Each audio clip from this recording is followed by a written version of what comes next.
जाऊ द्या तुम्ही आमच्याला ते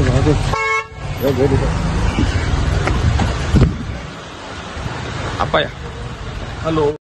पण ओपीडी मध्ये तुमचा टेथोस्कोप जर डॉक्टरांकडे नसेल तो डॉक्टर मग कंपाऊंडर ठेवल्यापर्यंत आपल्या डॉक्टर बीएमएस ठेवायचे कशाला? असं टेथोस्कोप नाही तिथे त्याचे हा सोपर त्याच्याकडे बेड नाही झोपायला. पेशंट जोपर्यंत त्याचा चेस्ट चेक करावा लागेल, त्याचा घसा चेक करावा लागेल, त्याचे डोळे चेक करावे लागतील, त्याचा बीपी करावा लागेल, त्याचा पल्स चेक करावा लागेल.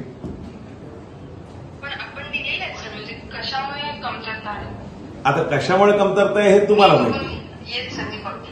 हा, आणि तिथे मी आता एक्सरे रूम आम्ही जर बघितली त्या एक्सरे रूम मध्ये पार्टिशन नाही. एक्सरेची प्रिंट तुम्ही मोबाईलमध्ये देता, म्हणजे ज्याच्याकडे मोबाईल नाही, इथे येणारे पेशंट गरीब, मोबाईल नाही, मग त्याला प्रिंट मिळणार नाही. आज नियोजन झालेलं आहे. अहो भक्ती मॅडम, नियोजन झालेलं आहे नियोजन. असं केव्हा नियोजन होणार आपलं?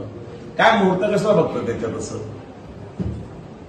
काय इथे टेथोस्कोप आणि डॉक्टरांची संख्या पण वाढवा. इथे पेशंट जर 150 असतील तर 1 मिनिटात एक पेशंट तुम्ही चेक करणार, कसं चालेल ते? असं कर्मचारी. आणि संध्याकाळी डॉक्टर ठेवा ना, संध्याकाळी 1-2 ठेवा. हॉस्पिटल तुमचं मच्छीमार बिल्डिंग मध्ये संध्याकाळी ओपीडी नसते असं मला कळलं. खरं की खोटं सांगा, विचारा तुम्ही. अरे डॉक्टर असतात पण आलेल्या पेशंटना ओपीडी बंद.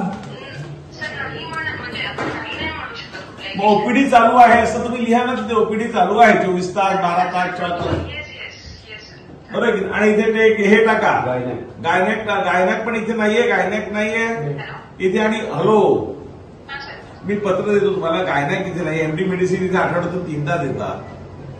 एमडी मेडिसिन रेग्युलर ठेवा ना. डॉक्टरची संख्या पण कमी आहे.